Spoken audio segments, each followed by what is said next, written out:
আলোচক বৃন্দ হিসেবে আছেন মুফতি মোহাম্মদ আলী, আর আলোচনা পেশ করবেন হাফেজ মাওলানা আহমদ আলী মোল্লা, চেয়ারম্যান তালিমুস শাবাব বাংলাদেশ ঢাকা।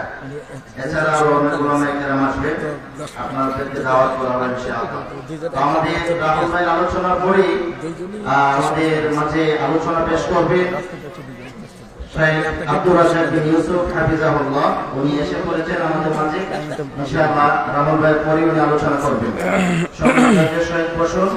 যে সমস্ত ভাইরা রাস্তাঘাটে ঘোরাফেরা করছেন, দোকানপাটে আছেন, আশেপাশে দাঁড়িয়ে আছে, সকলকে অনুরোধ করব আপনারা কাল বিলম্ব না করে, অযথা সময় নষ্ট না করে আপনারা দ্রুত মাহফিলের প্যান্ডেলের নিচে বসে পড়ুন। ভাই বিষয়ভিত্তিক গুরুত্বপূর্ণ আলোচনা পেশ করবেন। ফালিয়াতাফাদ্দাল মাশকুরা।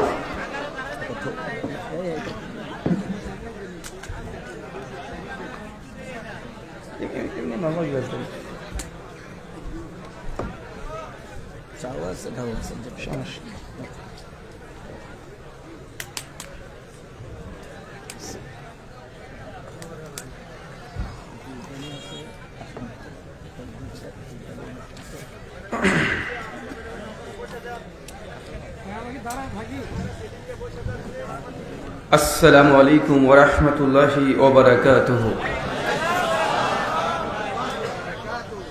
ইন্নাল হামদালিল্লাহি নাহমাদুহু ওয়া নাস্তাঈনুহু ওয়া নাস্তাগফিরুহু ওয়া নাউযু বিল্লাহি মিন শুরুরি আনফুসিনা ওয়া মিন সাইয়্যাতি আমালিনা। মান ইয়াহদিহিল্লাহু ফালা মুদিল্লা লাহু ওয়া মান ইউদ্লিল ফালা হাদিয়া লাহু। وأشهد أن لا إله إلا الله وحده لا شريك له وأشهد أن محمدا عبده ورسوله أما بعد فإن خير الحديث كتاب الله وخير الهدي هدي محمد صلى الله عليه وسلم وشر الأمور محدثاتها وكل محدثة بدعة وكل بدعة ضلالة وكل ضلالة في النار. أعوذ بالله السميع العليم من الشيطان الرجيم من همزه ونفخه ونفسه. يا أيها الناس اتقوا ربكم الذي خلقكم من نفس واحدة وخلق منها زوجها وبث منهما رجالا كثيرا ونساء واتقوا الله الذي تساءلون به والأرحام إن الله كان عليكم رقيبا. يا أيها الذين آمنوا اتقوا الله وقولوا قولا سديدا يصلح لكم أعمالكم يغفر لكم ذنوبكم ومن يطع الله ورسوله فقد فاز فوزا عظيما. قال رب اشرح لي صدري ويسر لي امري واحلل عقدة من لساني يفقهوا قولي ربي زدني علما وزدني فهما. সমস্ত প্রশংসা সেই মহান সত্তা আল্লাহ সুবহানাহু ওয়া তাআলার জন্য,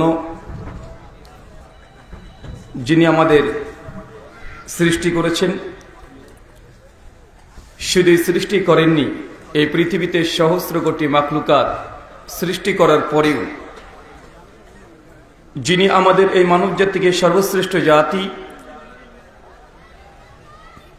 সর্বশ্রেষ্ঠ মাখলুকাত এবং সর্বশ্রেষ্ঠ নবী মুহাম্মদ আরবি সাল্লাল্লাহু আলাইহি ওয়াসাল্লামের উম্মত হিসেবে প্রেরণ করেছেন, সেই মহান সত্তা আল্লাহ সুবহানাহু ওয়া তাআলার সংক্ষিপ্ত শুকরে সুজুদ আদায় করি।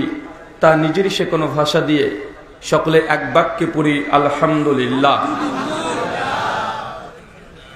14তম বার্ষিকী বৃহত্তর কুমিল্লার 2 দিন ব্যাপী আজমুশান সালাফি কনফারেন্স 2024 তারিখ 26 এবং 27 ডিসেম্বর বৃহস্পতি এবং শুক্রবার। আজকে এই সালাফি কনফারেন্সের দ্বিতীয় দিন তথা অন্তিম দিন। মহান সত্তা আল্লাহ সুবহানাহু ওয়া তাআলার কাছে দোয়া, এই প্রার্থনা, আল্লাহ সুবহানাহু ওয়া তাআলা আজকের এই সালাফি কনফারেন্স 2024কে সফল করার জন্য যারা সার্বিক দিক থেকে সাহায্য এবং সহযোগিতা করেছেন তাদের প্রত্যেকের আলাদাভাবে নাম ধরে শুকরিয়া আদায় করা সম্ভব নয়। তারপরেও আজকের সভার সভাপতি, সহসভাপতি, অতিথি এবং বিশেষ অতিথি সহ দূর দূরান্ত থেকে যেসব দিনী ভাই এবং বোনের আলোচনা শ্রবণের উদ্দেশ্যে একত্রিত হয়েছেন, পাশাপাশি যারা অর্থ, শ্রম, অক্লান্ত পরিশ্রম, মেধা এবং দোয়া দিয়ে সাহায্য এবং সহযোগিতা করেছেন, আল্লাহ সুবহানাহু ওয়া তাআলা তুমি তাদের প্রত্যেকের নেক নিয়াত এবং নেক আমলগুলোকে কবুল করে নাও। সকলে পড়ি আমিন। মহান সত্তা আল্লাহ সুবহানাহু ওয়া তাআলার কাছে দোয়া, এই প্রার্থনা, আল্লাহ সুবহানাহু ওয়া তাআলা আমরা মানুষ, আমরা কম বেশি ছোট বড় ভুল ত্রুটি বিচ্যুতি গুনাহ পাপ অন্যায় করে থাকি। আজকের এই আলোচনা সভার ওসিলায় আমাদের পেছনের ছোট ছোট গুনাহগুলোকে তুমি ক্ষমা করে দাও। সকলে পড়ি আমিন। সম্মানিত সুধী, ধারাবাহিক পর্যায়ে 2 দিন ব্যাপী অনেক শায়েখ, মাশায়েখ অনেক রকমের আলোচনা আপনাদের সামনে পেশ করেছেন বিষয়ভিত্তিক। আর এতগুলো শায়েখ এবং মাদানী ওলামাদের মধ্যে আমি উপস্থিত হয়েছি আপনাদের কাছে, তার জন্য প্রথমে একটা কথা বলে রাখি, মনে রাখবেন, ইলম তথা জ্ঞান নিতে হবে শায়েখ, মাশায়েখ এদের কাছ থেকেই। দিন চর্চা, দিন শিক্ষা, কোনো কিছু ফতোয়া, ফরায়েজ যা প্রয়োজন এগুলো নিতে হবে আলিম, উলেমা, শেখ, মাশায়েখ তাদের কাছ থেকেই। মানুষ যখন অসুস্থ হয়ে যায় সেই সময় দেখবেন অসুস্থ মানুষ সুস্থতার জন্য আল্লাহর প্রতি তাওয়াক্কুল তো করতেই হবে, কিন্তু ওসিলা হিসাবে দুনিয়াবি ডাক্তার যারা আছে আমাদের কাছে, তাদের কাছে যেতে হয়। কেন? কারণ ডাক্তার এ বিষয়ে অভিজ্ঞ, দীর্ঘদিন ধরে ডাক্তারি শাস্ত্রগুলো সে অধ্যয়ন করে সে বোঝে যে কোন সমস্যা হলে কি কি সমাধান দেওয়া যেতে পারে। তাই অসুস্থ হলে মানুষ ডাক্তারের কাছে যাবে।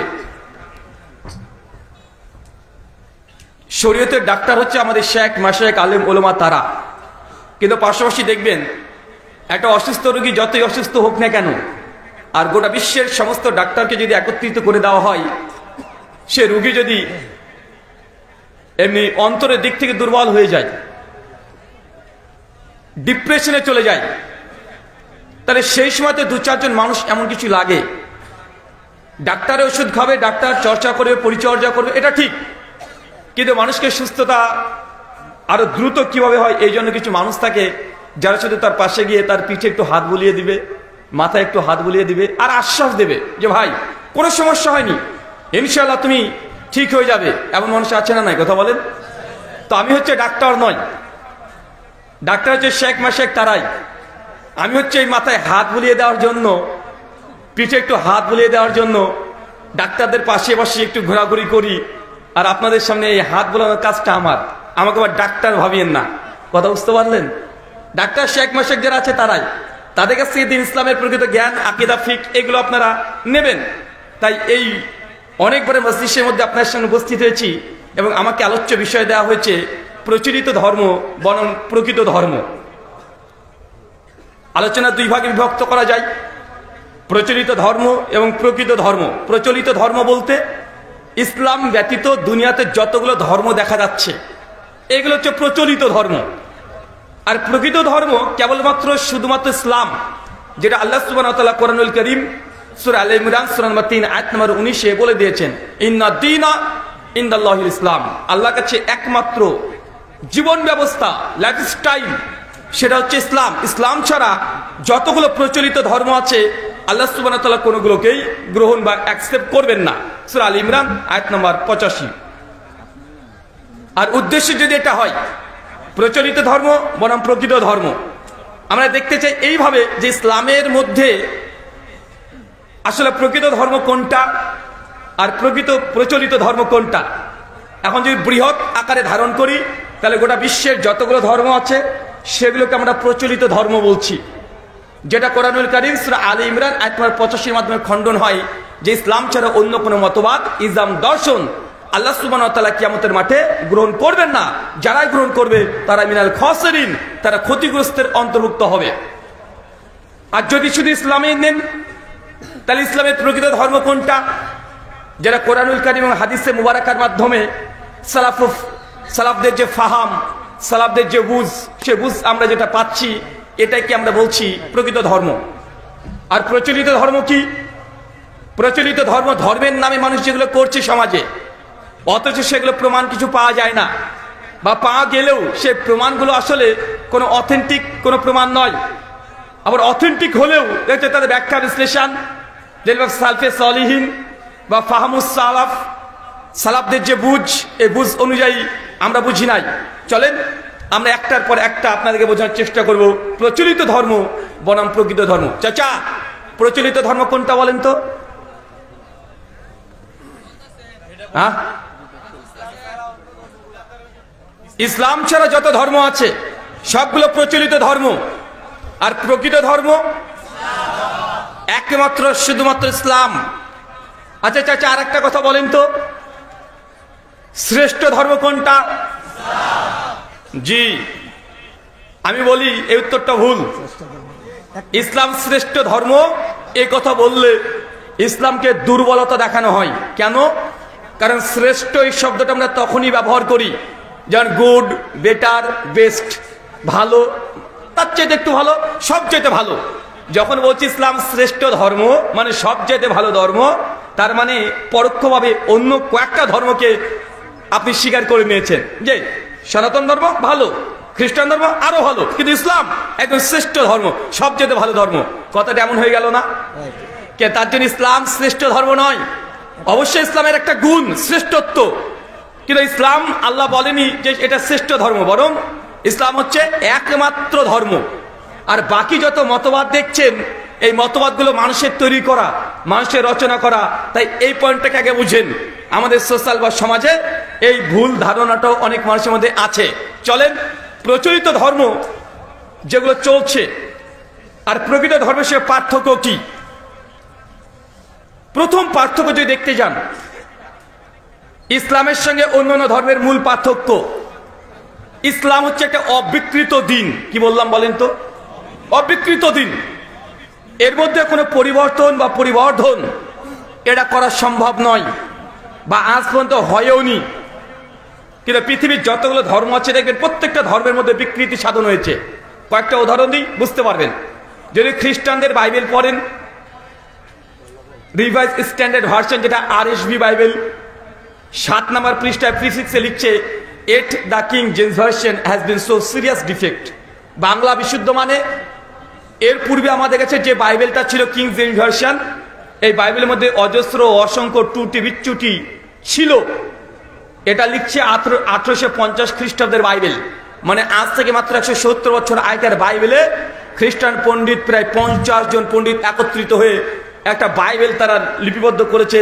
ওটাতে লিখছে যে এর আগে আমরা যে বাইবেলগুলো পড়েছি কিং জেমস ভার্সন, এই ভার্সনে অজস্র অসংখ্য ত্রুটি বিচ্যুতি ভুল দিয়ে পূর্ণ ছিল। কথা বুঝতে পারলেন? তার মানে 2000 বছরের মধ্যে প্রায় 1800 বছর ধরে বিশ্বের যত খ্রিস্টানরা ছিল তারা কোন বাইবেল পড়েছে? ঠিকটা না ভুলটা? ভুলটা।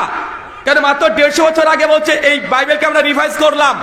অনেকগুলো বাইবেলের মধ্যে ভুল ঢুকে গিয়েছিল, 1850 এসে তারা শুদ্ধ করছে। কে করছে? চার্চের বিভিন্ন পাদ্রীরা, বিভিন্ন পাস্টররা, বিভিন্ন ধর্ম গবেষকরা। তারা বলছে দীর্ঘ 1500 বছর, 1800 বছর বাইবেলে ভুল ছিল, আর ওটা তারা ঠিক করছে। তার মানে বোঝা গেল গোটা বিশ্ব জগতের সবচেয়ে যে ধর্মের অনুসারী বেশি তারা খ্রিস্টান। তাদের বাইবেলে যে ত্রুটি বিচ্যুতি আছে এটা তারাই স্বীকার করে নিয়েছে। 2, আরেকটা বৃহত্তর ধর্ম আছে, সনাতন ধর্ম, হিন্দু ধর্ম। স্বামী বিবেকানন্দজি তার বিখ্যাত গ্রন্থ বাণী এবং রচনাবলী 8ম খণ্ড 118 পৃষ্ঠায় লিখছেন যে বেদের, আমাদের কাছে যে বেদটা আছে, বেদ বোঝেন তো? আবার বেদ মানে কি? বেদ সংস্কৃত শব্দ, বাংলা করলে হয় জ্ঞান। বেদ মানে কি? জ্ঞান। বেদ মূলত 4টে ভাগে বিভক্ত, ঋক, সাম, যজু, অথর্ববেদ। 4 বেদে বর্তমান আমাদের কাছে যে মজুদ বেদটা পাওয়া যায় সেটা 20,536টা টোটালি মন্ত্র আছে। 536টা। স্বামী বিবেকানন্দ তিনি বলছেন যে আমাদের কাছে যে বেদটা আপাতত আছে, এই বেদের 80% হারিয়ে গেছে, মাত্র 20% আছে। কত পার্সেন্ট আছে বেদের? এটা কে বলছে? আমি হুজুরে না, স্বামী বিবেকানন্দজি তিনি বলছেন বেদ আস্তে আস্তে বিকৃত হতে হতে হারাতে হারাতে হারাতে হারাতে 80% হারিয়ে গেছে।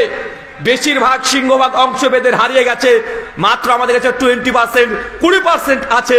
মানে বেদে কমপক্ষে 1 লক্ষ মন্ত্র ছিল, আমাদের কাছে যেটা আছে মাত্র 20,000। তার মানে বেদের অধিকাংশ হারিয়েছে, হারায় নাই, হারিয়েছে। এখন আমার সাদা মনে সাদা প্রশ্ন, বলেন তো কোন ধর্মের যে ধর্মগ্রন্থই হারিয়ে যায়, ধর্মগ্রন্থ যদি বিকৃত হয়ে যায়, ধর্মগ্রন্থের মধ্যে ভুল ঢুকে যায়, তাহলে সেই ধর্মটা কখনো প্রকৃত ধর্ম হতে পারে না? সেটা ভেজাল ঢুকে গেছে, ভেজাল ঢুকে গেছে।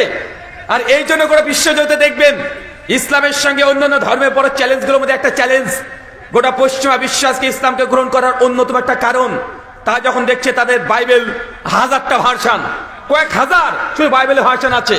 আমার যে library IMC Islamic message centre, আমার লাইব্রেরিতে কমপক্ষে 83 রকমের বাইবেল আমার সংগ্রহ আছে।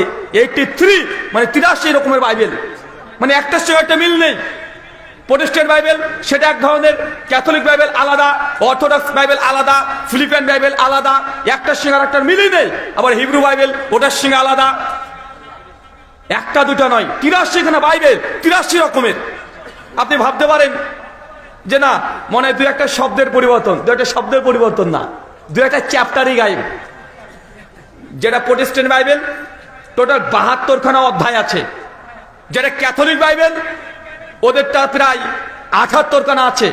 তার মানে চিন্তা করতে পারছেন 78 থেকে 79, যেটা আরো প্রোটেস্ট্যান্ট বাইবেলের 66টা অধ্যায়, আর যেটা ক্যাথলিক বাইবেল তাদের হচ্ছে 72 খানা, মানে বেশি হয়েছে কি হয় নাই?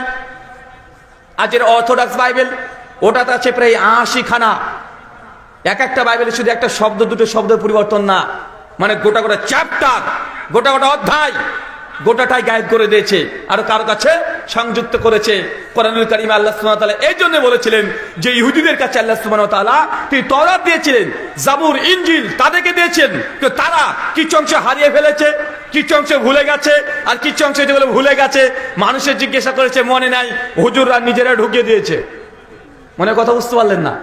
মানে ইহুদি যে পণ্ডিতরা ছিল তারা কিছু অংশ এমনি ভুলে গেছে, মুখস্থ রাখতে পারে নাই তওরাতের, আর কিছু অংশ কি করেছে ভুলে নাই।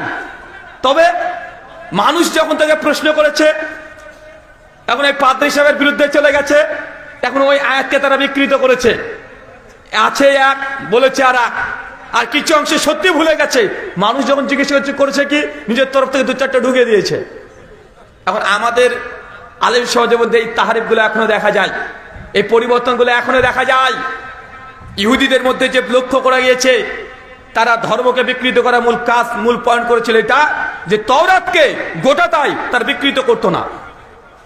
তারা তওরাত পড়তো ঠিক, ব্যাখ্যা করতো ভুল। কি বলেন তো ভাইজান, কথা বলেন? তওরাত পড়ছে ঠিক, কিন্তু ব্যাখ্যা কি করছে নিজের মনের মতো। আল্লাহ কোরআন সূরা আরাফে 122 নম্বর আয়াত থেকে উলামায়ে সু মানে উলামায়ে ক্রাইম এদের ব্যাপারে আলোচনা করেছেন, দীর্ঘ আলোচনা। ইহুদিদের একটা চরিত্র ছিল, আল্লাহ সুবহানাহু ওয়া তাআলা যে ওহী নাজিল করতেন এই ওহীর মধ্যে ফাঁক ফোকর খুঁজে বেড়াতো। একটা উদাহরণ, আল্লাহ ইহুদিদের জন্য বলেছিল যে তোমরা সাবাতের দিন শনিবার মাছ তোমরা ধরবে না। আচ্ছা ইহুদিরা কি করেছিল? জি, ওরা মাছ ধরতো না। কথা বুঝতে পারছেন? ওরা মাছ ধরতো না, কিন্তু শনিবার জাল ফেলে রেখে দিত, সারাদিন মাছ জালের মধ্যে ঢুকে পড়েছে। যখনই সূর্যটা ডুবে গেছে মাগরিবের সময়, কারণ মুসলমান, ইহুদি, খ্রিস্টান তাদের ক্যালেন্ডার মাগরিবের পরে চেঞ্জ হয়ে যায়, সারাদিন মাছ ওই জালের মধ্যে আটকিয়েছে। যখনই সূর্যটা ডুবে গেছে সঙ্গে সঙ্গে রবিবার পড়ে গেছে, তুলতে শুরু করেছে। এটা হচ্ছে আল্লাহ সুবহানাহু ওয়া তাআলার শরীয়তের সঙ্গে নিকৃষ্ট মানে বিকৃত করা। আল্লাহ সুবহানাহু ওয়া তাআলা যে ওহী নাজিল করেছে তার মধ্যে ফাঁক ফোকর খুঁজে বেড়ানো। আমাদের সোসাইটির সমাজে মুসলমানদের মধ্যে আমাদেরও আছে, মানে আমাদের উপরে আল্লাহ সুবহানাহু ওয়া তাআলা যে ওহী নাজিল করেছে, কিন্তু প্রচলিত একটা মাযহাব, একটা মত চলছে আমাদের বিরুদ্ধে যাওয়ার জন্য আমরাও শরীয়তকে এইভাবে বিকৃত করি না ভাইজান? চলেন আপনার কয়েকটা উম্মতের এই বিকৃতি আপনাকে দেখাচ্ছি যে তারাও এই ধরনের বিকৃতি করছে। আচ্ছা, যখন নামাজে দাঁড়ান কাদের সঙ্গে কাঁধ, পায়ের সঙ্গে পা লাগিয়ে দাঁড়ান না ভাইজান? কেন দাঁড়ায় আমরা? সহিহ বুখারীর মতো গ্রন্থে হাদিস আছে। গোটা দুনিয়ার মুসলমান হানাফি, শাফি, মালিকি, হাম্বলি, দেওবন্দি, বেরেলভি, জামাত ইসলামী, চরমনাই, এনাদপুরি, জৌনপুরি, রাজারবাগী, ফুলতলি, দেওয়ানবাগী, আটরশি যা আছে সবাই একমত আল্লাহর কোরআনের পরে বিশুদ্ধ গ্রন্থ সহিহ বুখারী। মাদ্রাসাতে এটা প্রশ্ন আসে, এই বুখারীর নামটাও তারা উত্তর হিসেবে লিখে দেয়, কিন্তু মানার সীমাতে আর বুখারীটাকে মানার দরকার নাই। আচ্ছা না, কথা বলেন। দেখুন, হুজুরকে প্রশ্ন করবেন, হুজুর আল্লাহর কালাম কোরআনুল কারীমের পরে সবচেয়ে সহিহ গ্রন্থ কোনটা? ওই বুখারী লিখবে খাতা কলমে, নাম্বারও পায় 5 পেয়ে 500 হয়, ও টাইটেল ডিগ্রি পাচ্ছে এটা লিখেই। কিন্তু যখন সহিহ বুখারী হাদিস দেখানো হচ্ছে 725 নম্বর হাদিস, সুনান আবু দাউদ 666 নম্বর হাদিস, 667 নম্বর হাদিস, যে আল্লাহ নবী বলছেন যখন তোমরা নামাজে দাঁড়াবে কাঁধের সঙ্গে কাঁধ, পায়ের সঙ্গে পা লাগিয়ে দাঁড়াও, মাঝখানে ফাঁকা বন্ধ রাখো। আমি দেখতে পাচ্ছি ওই যে তোমাদের মধ্যে একটা শয়তান প্রবেশ করছে। মুসনাদ আহমদ হাদিস 16103 আল্লাহ নবী বলছেন যে এই কাজটা করবে, সোজা করে কাতার দাঁড় করাবে, কাঁধের সঙ্গে কাঁধ, পায়ের সঙ্গে পা লাগিয়ে দাঁড়াবে, বাইতুল ফিল জান্নাহ, আমি আল্লাহ তার জন্য জান্নাতে ঘর দিয়ে দেব। দেখেন, এটা হচ্ছে ওই যে গায়ের মাতলু, এটা হচ্ছে শরীয়ত। কাঁধের সঙ্গে কাঁধ লাগাতে হবে, পায়ের সঙ্গে পা লাগাতে হবে, মাঝখানে ফাঁকা বন্ধ রাখতে হবে। কিন্তু আমাদের সমাজে যেহেতু আমলটা নেই, যেহেতু তারা একটা নির্দিষ্ট গণ্ডির মধ্যে আবদ্ধ আছে, একটা কুয়ার মধ্যে থেকে শুধুমাত্র পানি খায়, একটা দোকান থেকে শুধু ঔষধ কিনতে চায়, দুনিয়াতে আর কি কি আছে দেখতে চায় না। তাদের মাযহাবে যেহেতু এই কাঁধের সঙ্গে কাঁধ, পায়ের সঙ্গে পা লাগানোর কথা বলা হয় নাই, এই জন্য তারা এখন এই হাদিসটাকে লাগলো তাবিল করতে, ব্যাখ্যা করতে, যে কিভাবে এই হাদিসের মূল অংশকে হারিয়ে দেওয়া যায়।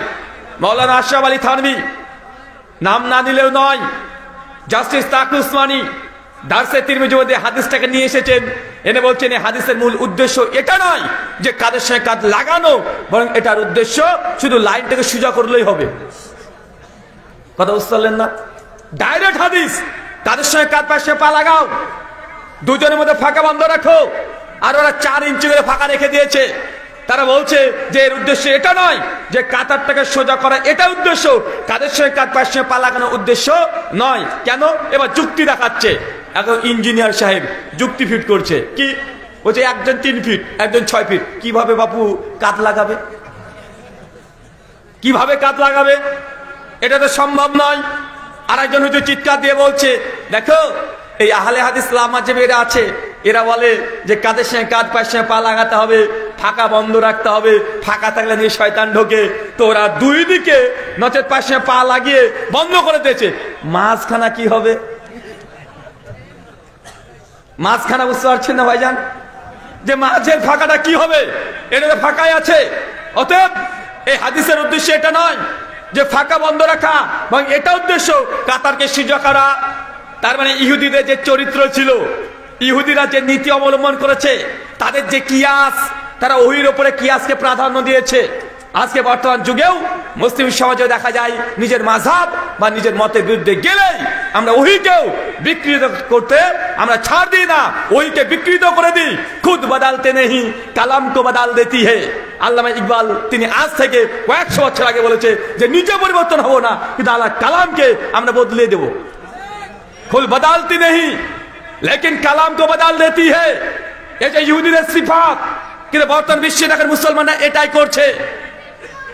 মুসলমানরা এত পরিমাণে কোরআনকে তাবিল করছে, কোরআন মাজিদকে তো ডিরেক্ট এটাকে বাতিল করতে পারে না। ইমাম জালালউদ্দিন সুয়ুতি রাহিমাহুল্লাহ আল মুতাফা 911 হিজরি তার ইনকেতার মধ্যে তিনি আলোচনা করতে গিয়ে বলছেন উলুমুল কোরআন প্রসঙ্গে যে তাহারিফ মূলত করা হয় 3টে কোয়ালিটিতে। কয়টা কোয়ালিটি? 3টা। এক, যে গোটা আয়াতকেই পরিবর্তন করে দেওয়া আছে, এক শব্দের পরিবর্তন, আর একটা আছে শব্দ ঠিকঠাক থাকবে কিন্তু মানাগত পরিবর্তন করে দিবে। এই মানে করতে গিয়ে নিজেদের ব্যাখ্যা প্রবেশ করে দেবে। চলেন একটা উদাহরণ নিই। আপনার বাংলাদেশে দেখবেন বিশেষ করে ব্রাহ্মণবাড়িয়া, কুমিল্লা এই সাইডে কিছু জিলেপির দাম বেশি। হ্যাঁ, জিলেপির দাম বেশি না? জিলেপির দাম বেশি হওয়ারও কারণও আছে। তো এই জিলেপিগুলো দেখবেন মাঝে মধ্যে চিৎকার মারে, অনেক চিৎকার মারে বলছে, শোনেন, যারা নবীর নূরে বিশ্বাস করে না এরা কাফের, এদের বউ অটো তালাক। এই ফটো আছে না? লক্ষ্য করে দেখবেন, এই আলেম যাদেরকে বলছেন যে এই যে ইনায়তুল্লাহ আব্বাসী, আলাউদ্দিন জিহাদি, বা ওই যে কি যেন তাহিরিয়া তো কিছু জানে না, ও পাগলা, ওর কথা বাদ দেন। কিন্তু ইনায়তুল্লাহ আব্বাসী, আলাউদ্দিন জিহাদি, এই শহীদুল্লাহ বাহাদুর, এরা মোটামুটি ইলম রাখে, নিজেদের দলিল কোনগুলো ওদের কাছে আছে। আর এই পাগলা ও বসের মোশন করতে করতে শেষ, ওকে নাকি এখন বাংলাদেশে বসিয়ে রেখে দিবে। ওইদিকে আমরা যেতে চাই না। এরা দেখবেন যখন চ্যালেঞ্জ করে, চ্যালেঞ্জের শব্দগুলো শুনবেন, এরা চ্যালেঞ্জের যদি শব্দ শোনেন তাহলে এদেরকে পরাস্ত করা সম্ভব নয়। কেন? তারা বলে এক আর মানুষকে বুঝায় আর এক। এরা তাকিয়া এবং তাওরিয়া দুটো একসঙ্গেই করে। তাকিয়া তাওরিয়া বুঝেন নাকি? আবার তাওরিয়া মানে বলবে এক, শ্রোতা বুঝবে আর এক।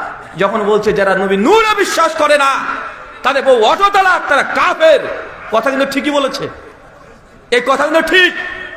নবীর যারা নূরে বিশ্বাস করে না, নবী যে নূর এটা বিশ্বাস করে না, তারা সত্যি কাফের হয়ে যাবে। কেন? কেন আল্লাহ কোরআনে নবীকে নূর বলেছে। সূরা মাইদা 5:15 এখন উঠে দেখান, কদ জাকুম মিনাল্লাহি নূর ওয়া কিতাবুন মুবিন। আল্লাহ কোরআন সূরা মাইদা 15 আয়াতে বলছেন, শুনে রাখো, তোমাদের মধ্যে একটা কিতাবুন মুবিন এসেছে, মানে আল কোরআন, এবং সঙ্গে সঙ্গে একটা নূরও এসেছে। পৃথিবীর সমস্ত মুফাসসিরগণ এই নূরের অনেকগুলো ব্যাখ্যা নিয়েছে, তার মধ্যে একটা সবাই বলেছে নূর ইয়ানি মুহাম্মদ সাল্লাল্লাহু আলাইহি সাল্লাম। এখন বলেন তো, আল্লাহ যদি কোরআনে নবীকে নূর বলে আর আপনি যদি অস্বীকার করেন, আপনি কাফের না কাফের নয়? কোরআনের কেউ যদি একটা হরফকে যদি অস্বীকার করে দেয়, কাফের কি কাফের নয়? তো আপনার যে হুজুর, জিলেপি হুজুর যে চ্যালেঞ্জ করেছে, চ্যালেঞ্জ কিন্তু ঠিকই করেছে, যে নবীর নূরে বিশ্বাস করে না সে কাফের। আসলে নবী তো নূর, কে বিশ্বাস না করে সে কাফের হবে না? হবে। কিন্তু সমস্যা তো এই নূর নিয়ে নয় রে ভাই, সমস্যা নূরের তৈরি নিয়ে। কি নিয়ে? নূরের তৈরি নিয়ে। যতগুলো চ্যালেঞ্জ শুনেন ভালো করে, কোন জায়গায় এই চ্যালেঞ্জ করবে না যারা নবীজিকে নূরের তৈরি এই কথাকে অস্বীকার করে তারা কাফের। এই তৈরি শব্দ দিয়ে জিন্দেগিতে বিষ খেয়ে মেরে যাবে, তারপরেও বুদ্ধি যদি থাকে চ্যালেঞ্জ করবে না। কেন? এই তৈরি শব্দটা এটা হুজুরের তৈরি। কোরআনে শুধু নূরই আছে, কোরআনে নবীকে নূর বলা হয়েছে। চাচা ভাবছি তাহলে কি নূর, তাহলে আমরা নূরের তৈরি মানবো? চাচা, নূর মানে নূরের তৈরি না। এখানে ডান্ডিটা মেরেছে, মানে ডান্ডা এখানে চাপিয়েছে মানুষকে। ইহুদিরা এইভাবে তাবিল করতো, তারা পড়তো এক, মানুষকে বুঝাতো আর এক। এরা চ্যালেঞ্জ করছে এক। যখন বলছে নবীজি নূর অস্বীকার করে তারা কাফের। মানুষ কিন্তু নূর বলতে নূরের তৈরি বুঝে। কি বুঝে কথা বলে? নূরের তৈরি বুঝে না। এটা হচ্ছে ডান্ডি মারা বলে, এটা হচ্ছে ইহুদির মতো তাবিল করা বলে। চলেন কোরআনুল কারীমে আল্লাহ সুবহানাহু ওয়া তাআলা সূরা ইউনূসের 15 নম্বর আয়াতে আল্লাহ চাঁদকে নূর বলেছে। সূরা ফুরকানে 61 নম্বর আয়াতে আল্লাহ চাঁদকে নূর বলেছে। চাচা এখন বলেন তো, নূর মানে কি নূরের তৈরি? চাঁদ কি নূরের তৈরি? কোরআনে নবীকে যেমন নূর বলা হয়েছে, আল্লাহ চাঁদকে নূর বলেছে। তো নবী যে নূর বলার কারণে নূরের তৈরি হয়ে যায়, তা চাঁদ কি নূরের তৈরি হবে না? এখন নূরের তৈরি যদি বলেন আধুনিক বিজ্ঞানে ভুল হবে, কারণ চাঁদের নিজের আলো না ধার করা আলো? জি, চাঁদের নিজের আলো না ধার করা আলো? ধার করা আলো। যে চাঁদকে নূরের তৈরি বলে, বিজ্ঞানের দিক থেকেও ভুল, আবার তাদের আকীদার দিক থেকেও ভুল। সহিহ মুসলিম হাদিসে 758 আবু হুরায়রা থেকে হাদিস বর্ণনা, আল্লাহ নবী বলছেন আসসালাতুন নূর, নামাজ হচ্ছে নূর। এখন চাচা বলেন তো, নামাজ কি নূরের তৈরি?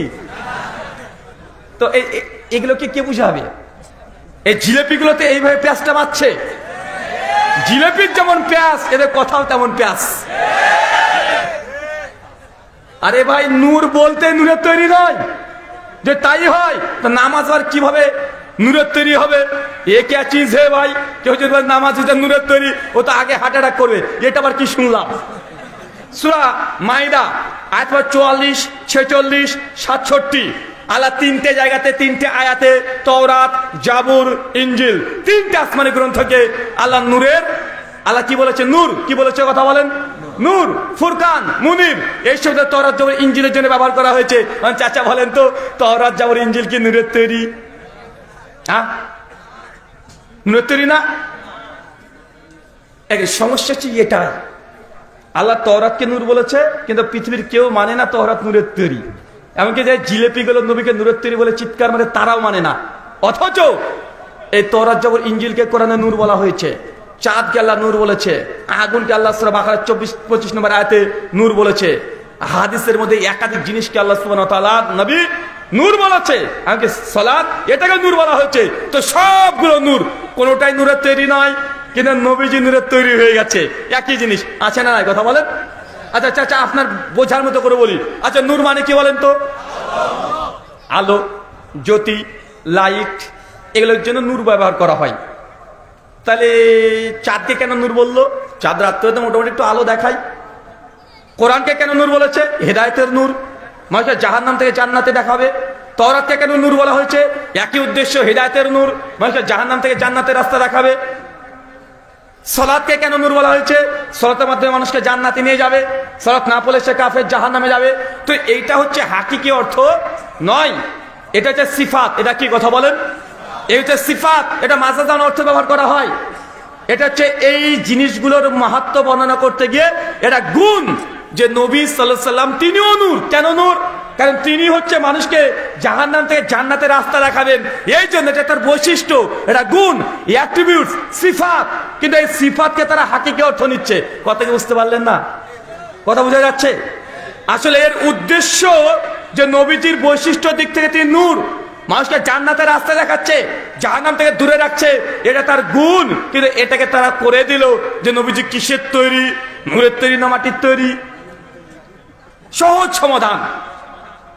আচ্ছা বলেন তো চাচা, ওরাই দেখবেন ওই জিলেপিগুলোই, জিলেপি বলতে কাকে বলছি বুঝতে পারছেন তো? হ্যাঁ, না জিলেপি বলেন, মানে যা ভাজ না, ওদের কথার ওরকমই ভাজ। তো এই জিলেপিগুলোকে জিজ্ঞাসা করবেন যে আলী বিন আবি তালেবকে তারা বলে শেরে খোদা। আচ্ছা, শেরে খোদার মানে কি? হ্যাঁ, আল্লাহর বাঘ, শের। এখন কেউ যদি বলে যে আলী বিন আবি তালেব শেরে খোদা, আল্লাহর বাঘ, টাইগার, তার মানে কি আলী বিন আবি তালেবের পেছনে লেজ ছিল বাঁকাতেই হবে? তাহলে যে শেরে খোদা মানে তো আপনি লেজ খুঁজতে যাবেন, কারণ এটা হচ্ছে তার বৈশিষ্ট্য, তার গুণের দিক থেকে দেওয়া হয়েছে। কিন্তু আপনি যে লেজ খুঁজতে যান, মহামুসিবত ভাই। চাচা খালিদ বিন ওয়ালিদ নাম শুনেছেন? এনে যে সাহাবী রাসূল, ইনার সিফাতি নাম কি? সাইফুল্লাহ, বাংলা মানে আল্লাহর তরবারি। তার মানে কি মনে করছেন যে তরবারির মতো ছিল নাকি? হ্যাঁ, তার গুণ বৈশিষ্ট্য বোঝানোর জন্য এই কথা বলা হয়েছে। আর ওগুলো বাদ দেন, এগুলো বুঝবেন না, কোরআন হাদিসের জিনিস এমনি কম বুঝেন। আপনাদের বাংলাদেশকে কি যেন বলে? এই আমার সোনার বাংলা, আমি তোমায় ভালোবাসি, চিরদিন তোমার আকাশ, তোমার বাতাস, আমার প্রাণে বাজাই বাসি। বাংলাদেশকে পড়েছিলাম বইয়ে সোনার বাংলা। বাংলাদেশে এতদিন ঘুরে বেড়ালাম, কেউ যদি বলে যে বইয়ে পড়েছি বাংলাদেশ হচ্ছে সোনার বাংলা, ওরা বাংলাদেশে ঘুরে বেড়ালাম, এক আনা সোনা পাইনি রে ভাই। তো গোটা বাংলাদেশে সোনার বাংলা, কই সোনা? কই সোনা? সোনা তো নাই। এই যে অর্থ, এটা কি বলেন তো? সোনার বাংলা এর মাহাত্ম্য বর্ণনা করছে, এর গুণ, সিফাত, বৈশিষ্ট্য, এগুলো।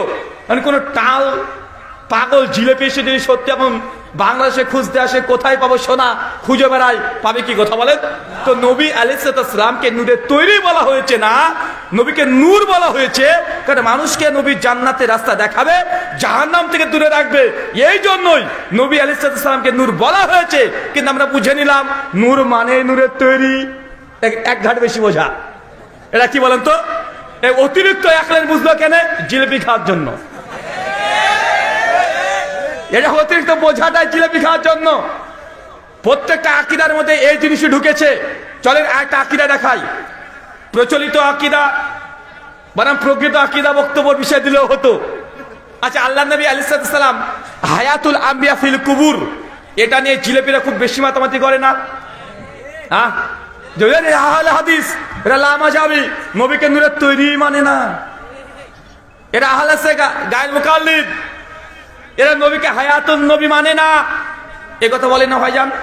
আচ্ছা চলেন, হায়াতুল আম্বিয়ার প্রকৃত আকীদা কি হবে আর প্রচলিত আকীদা আছে কি, ডান্ডি তারা কোথায় মেরেছে, একটু আপনাকে খোলা করে দেখানোর চেষ্টা করি।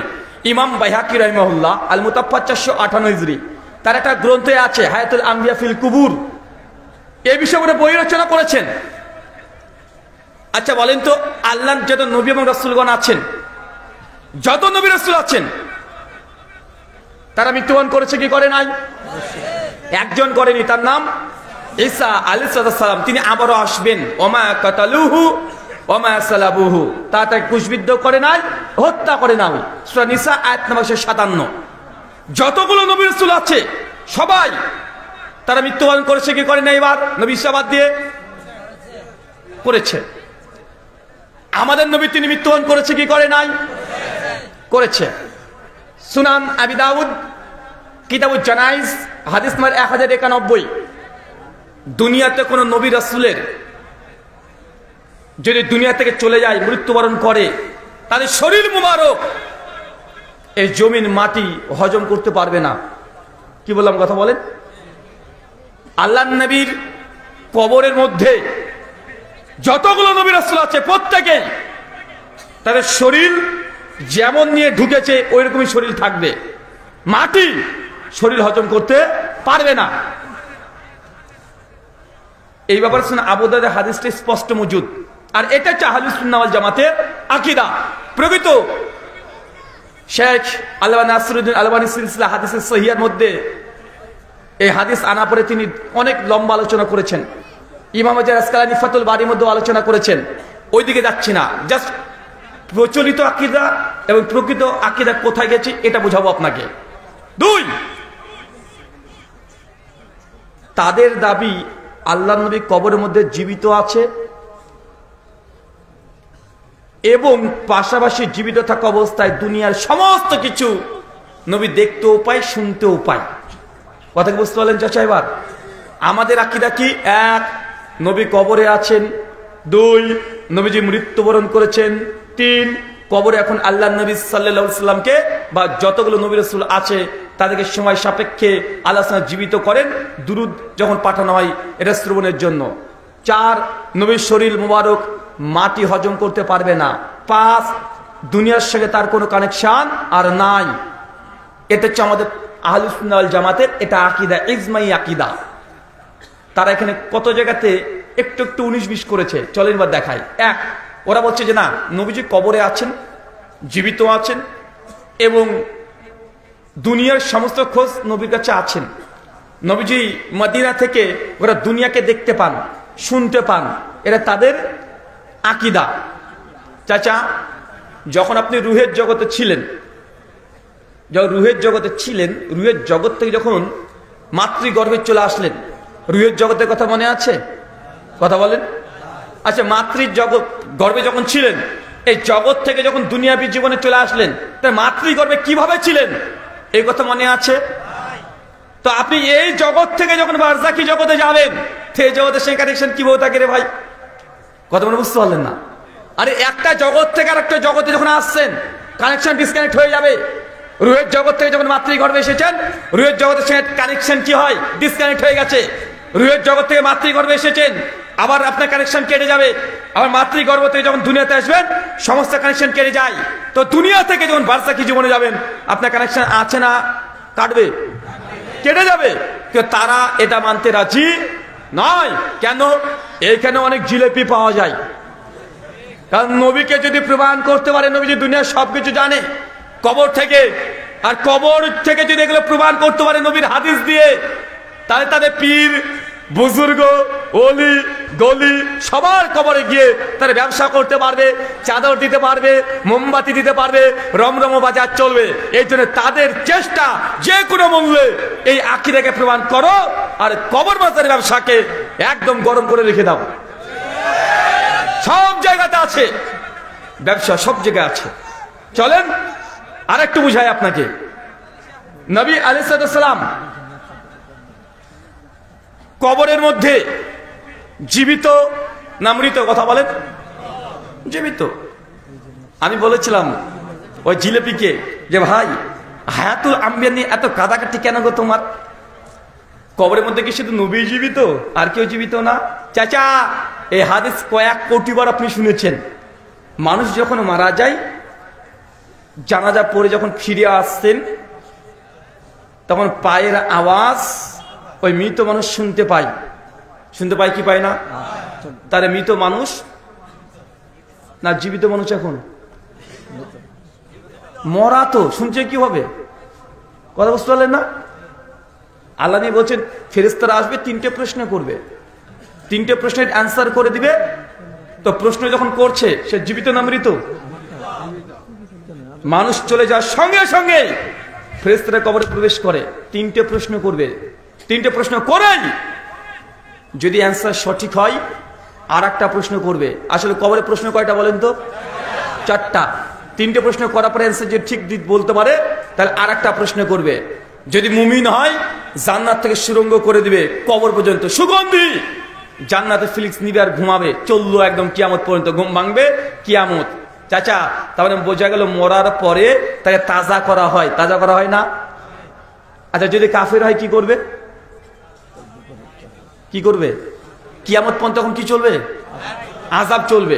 যদি এখানে আকীদার মধ্যে একটু ভুল ঢুকে আছে আপনার, মনে রাখবেন কোন মানুষ কয়েকশো কোটি বছর আগে মারা গেছে ধরেন, কিন্তু সে বেশি গুনাহ করেনি, তার মানে তার অল্প গুনাহ করেছে, তার মানে এই নয় যে কিয়ামত পর্যন্ত তার যতদিন কিয়ামত না হচ্ছে ততক্ষণ আযাব চলবে, এমনটা নয়। বরং যতটুকু গুনাহ করেছে তার দরুন আযাব হতে থাকবে, একটা সময় আযাব বন্ধ হয়ে যাবে। কথা বুঝতে পারলেন? আযাব বন্ধ হয়ে যাবে। ইমাম ইবনে কাইয়িম আয-জাওযী রাহিমাহুল্লাহ তার রুহের মধ্যে এই মাসলাটা আলোচনা করেছেন। কারণ অনেকে প্রশ্ন যে 5 কোটি বছর আগে একজন মারা গেছে আর আজকে একজন মারা গেল, 2 দিন পরে যদি কিয়ামত হয় তাহলে ওই মানুষ এতদিন ধরে আযাব পাচ্ছে, একটা প্রশ্ন আসে না? আসলে আযাব করে এইভাবে হয় না, মানে যা যেমন গুনাহ কবরের মধ্যে সেই মাপের আযাব হয়ে ওটা থেমে যাবে, তারপরে ডেড, আর সে মানে নিঃশেষ তেজ হয়ে যাবে। ঠিক এইভাবে আল্লাহর নবী আলাইহিস সালাম থেকে শুরু করে যতজন মানুষ আছে কবরে জীবিত না মৃত? আরে কবরের জীবনে সবাই জীবিত। মুমিন আছে ঘুমিয়ে, বরং কাফের যারা যারা প্রশ্ন উত্তর দিতে পারবে না তারাই জীবিত। কেন? মার খাচ্ছে এখন। ফেরাউন জীবিত না মৃত? আবু জাহেল দেখুন আমার জীবিত আছে কবরে, ওকে প্রতিদিন ঠ্যাঙাচ্ছে ফেরেশতারা। সূরা ইউনূস আয়াত নম্বর 92 আল্লাহ সুবহানাহু ওয়া তাআলা জানিয়েছেন ফেরাউনকে প্রত্যেকদিন জাহান্নামে সকাল আর সন্ধ্যাবেলায় আগুন পেশ করা হয়। মানে ফেরাউন তাজা আছে, এখনো পেটনি খাচ্ছে, তার মানে বারজাখী জীবনে চাচা কাফেররা জীবিত না মৃত? তো তোমার এত হায়াতুল আম্বিয়া, নবী কবরে জীবিত, নবী কবরে জীবিত, এই মাসালা নিয়ে এত গরম কেন তোলে? বুঝতে পারছেন? দেখুন, আরে বারজাখী জীবনে সবাই জীবিত, কাফেররাও জীবিত, মুমিন যারা তারা ঘুমিয়ে আছে, শহীদ যারা তার জান্নাতে পাখির রুহের মধ্যে ঢুকে তারা সবুজ পাখি ঘুরে ঘুরে ঘুরে বেড়াচ্ছে। মানে যার যেমন মাকাম সে বারজাখী জীবনে তেমন ভাবে জীবিত আছে। কিন্তু শুধু নবী জীবিত কেন? এটা প্রমাণ করতে পারলে তাদের মাজারে ব্যবসাটা রমরম চলবে, অন্য কোনো কারণ নেই। আল্লাহ সুবহানাহু ওয়া তাআলা তুমি বুঝার তৌফিক দান করে, সকলে বলি আমিন। সম্মানিত সুধী, এই হচ্ছে হায়াতুল আম্বিয়া ফিল কবুরের মূল রহস্য। আহলে হাদিস আমরা বলি না কখনো যে নবী কবরে মাটির সঙ্গে মিশে গেছে, বরং হানাফিদের অনেকগুলো কিতাবে এই কথা লেখা আছে আল্লাহ নবী কবরের মধ্যে তার হাড় হাড্ডি সব গলে পচে গেছে। আমাদের উস্তাদ শেখ আব্দুর রাজ্জাক বিন ইউসুফ হাফিজাহুল্লাহর উপরে একটা অভিযোগ করেছিল ওরা, আমি একটা সেই সময় জবাব দিয়েছিলাম। কাশফুল মাহজুব আলী হোসেন হাজবারি রাহিমাহুল্লাহ সুফিবাদের উপরে প্রথম সুফিবাদের উপরে আরবি ভাষায় গ্রন্থ লেখা, মানে পীরের পক্ষে বই লেখা। ওখানে ইমাম আবু হানিফা রাহিমাহুল্লাহ জীবনে আলোচনা করতে করতে লিখছেন এই কথা তারিখে বাগদাদের মধ্যেও আছে, তারিখে দামেস্কের মধ্যেও আছে, বিভিন্ন জায়গাতে মজুদ আছে। লিখছে ইমাম আবু হানিফা রাহিমাহুল্লাহ একদিন স্বপ্ন দেখছেন যে হঠাৎ করে তিনি আল্লাহ নবীর কবর খুঁড়তে শুরু করেছেন। কবর খুঁড়তে খুঁড়তে খুঁড়তে খুঁড়তে দেখছেন যে কবরের মধ্যে কিছুই নেই, কয়েকটা হাড় পড়ে আছে। ইমাম আবু হানিফা রাহিমাহুল্লাহর সঙ্গে সঙ্গে ওই হাড়গুলোকে একটা ব্যাগে পুরে নিয়ে চলে আসছেন।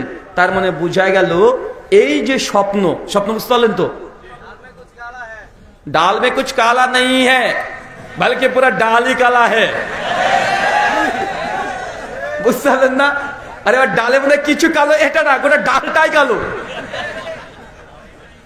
এইখানে দেখেন উনি বলছেন যে ইমাম আবু হানিফা আল্লাহ নবীর কবরের মধ্যে ঢুকলেন, ঢোকার পরে সমস্ত শরীরগুলো দেখছেন নবীর হাড় পড়ে আছে। আচ্ছা বলেন তো ওলিদের স্বপ্ন নাকি সত্য হয়? তো ইমাম আবু হানিফা বললেন যে স্বপ্ন দেখেছেন, এই স্বপ্ন কি আল্লাহর পক্ষ থেকে না শয়তানের পক্ষ থেকে? আপনি বলছেন শয়তানের পক্ষ থেকে। তারা জিন্দেগিতে মরে যাবে এই কথা বলবে না যে এই স্বপ্ন শয়তান দেখিয়েছে, বলে এটা আল্লাহর পক্ষ থেকে। যদি স্বীকার করে নাই এটা আল্লাহর পক্ষ থেকে, তার মানে এটা স্বীকার করে নিতে হবে আল্লাহর ওলিদের স্বপ্ন সত্য হয়। তার মানে আল্লাহর নবী কবরে মারা গেছে এবং তার সাথে শরীর হাড্ডি পড়ে আছে। এখন বলেন তাদের আকীদা আছে না গেছে? ও যেদিকে যাবে, যদি বলে শয়তানের পক্ষ থেকে, তার মানে বোঝা গেল ইমাম আবু হানিফাকে অনেক কিছু শয়তান এসে জানিয়েছে, তার মানে অনেক কিছু আরো প্রমাণ হয়ে যাবে।